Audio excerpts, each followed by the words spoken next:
News hunt Nidadavolu ప్రేక్షకులకు నమస్కారం. తూర్పుగోదావరి జిల్లా నిడదవోలులో 2024 సాధారణ ఎన్నికలు ఆసన్నమవుతున్న వేళ నామినేషన్ల ప్రక్రియ ఇప్పటికే పూర్తి కావడంతో ఈరోజు నామినేషన్ల పరిశీలనలో భాగంగా వివిధ పార్టీలకు చెందిన అభ్యర్థులు ఎన్నికల రిటర్నింగ్ అధికారి కార్యాలయం వద్దకు చేరుకున్నారు.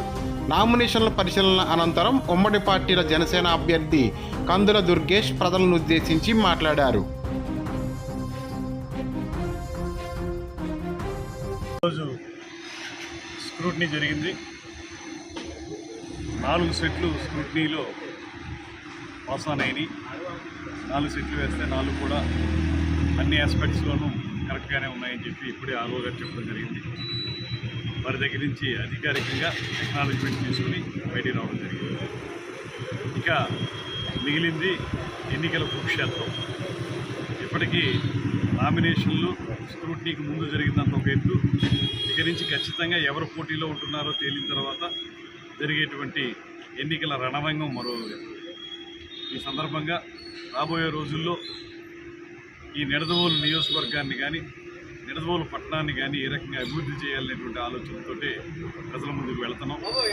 ఎక్కడికి వెళ్ళినప్పటికీ కూడా ప్రజలందరూ కూడా పూర్తి స్థాయిలో తమ ఆమోదంతో మాకు హర్షాతిరేకాలతోటి స్వాగతం పలుకుతున్నారు.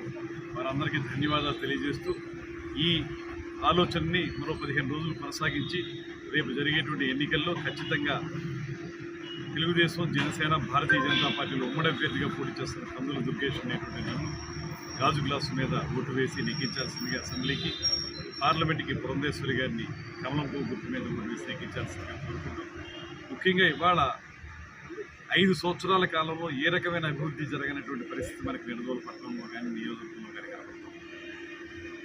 ఇక్కడ ఉన్నటువంటి సాంఘిక సంక్షేమ హాస్టల్ ఏదైతే ఉందో దాన్ని ఏ లక్ష్యంతో అయితే ప్రారంభించారో దానికి ఉపయోగించకుండా యోగా క్లాసులని ఇతరత్ర వేరే కార్యక్రమాలకి దాన్ని మళ్లించడం అనేది సమంజసం కాదు. దానివల్ల బాలికల యొక్క చదువు కానీ వారి యొక్క సర్వతోముఖాభివృద్ధి కానీ పుట్టుపడుతుందనేటువంటి మాట మనందరికీ స్పష్టంగా ఉంది. ఎక్కడైతే సాంఘిక సంక్షేమ హాస్టల్స్లో సరైనటువంటి తరఫీదు ఇచ్చి వాళ్ళని మంచి పౌరులుగా తయారు చేసేటువంటి ఆలోచన ఉందో ఆ ఆలోచనకే తూట్లు పొడిచే విధంగా ఈ ప్రభుత్వం చేస్తున్న కార్యక్రమాన్ని తీవ్రంగా నిరసిస్తున్నాం. మేము అధికారంలోకి రాగానే ఖచ్చితంగా సాంఘిక సంక్షేమ హాస్టల్ని మళ్ళీ పూర్వ పద్ధతిలో అన్ని రకాలుగా కూడా అభివృద్ధి చేయడానికి సిద్ధంగా ఉన్నాం. అదేవిధంగా ఇండోర్ స్టేడియం గురించి చాలా కాలంగా ఇక్కడ అందరూ కోరుకుంటూ ఉన్నారు. ఆ ఇండోర్ స్టేడియం విషయంలో కూడా మేము ప్రత్యేకమైన శ్రద్ధ వహించి మా కాలపరిమితి ఏదైతే ఉంటుందో 5 సంవత్సరాల కాలపరిమితిలో ఖచ్చితంగా దాన్ని ముందుగానే 1-2 సంవత్సరాల్లోనే దాన్ని తయారు చేసి ప్రజలకు అందుబాటులో తెచ్చేదానికి కృషి చేస్తాం. అదేవిధంగా హాస్పిటల్ చాలామందికి ఉపయోగపడేటువంటి, పేదలకు ఉపయోగపడేటువంటి ప్రభుత్వ సామాన్య ఆసుపత్రి ఏదైతే ఉందో దాన్ని మనం 100 పడకల ఆసుపత్రికి అప్గ్రేడ్ చేయాలనేటువంటి ఆలోచన చాలా కాలంగా జరుగుతూ ఉంది.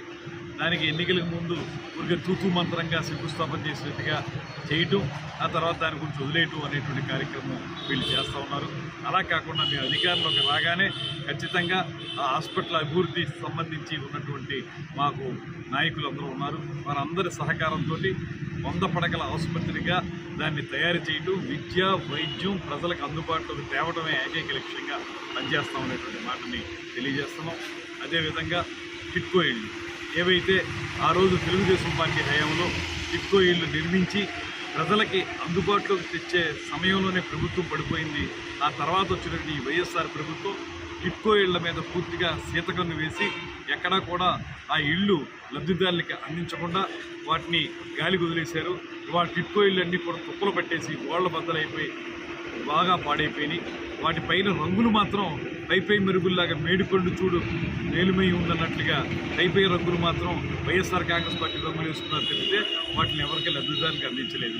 మేము అధికారంలోకి రాగానే ఖచ్చితంగా టిట్కో ఇళ్లని లబ్ధిదారులకు అందించి వాటికి నివాసయోగ్యంగా ఉండేలా చేసి వాటికి మౌలిక సదుపాయాలు కల్పించడం ధ్యేయంగా పనిచేస్తాం అనేటువంటి మాటని తెలియజేసుకుంటూ, అదేవిధంగా చినకాశీ రేవు అక్కడికి వెళ్ళడానికి ఉన్నటువంటి దారి, వంతెన దారి, దాన్ని చేయాల్సి వస్తే దానికి కూడా ఊరికే కంటి తురుపు చర్యలే చేసేది తప్పితే ఇప్పుడు కూడా దాని మీద ఏ రకమైనటువంటి స్పష్టమైనటువంటి నిర్మాణం చేయలేదు.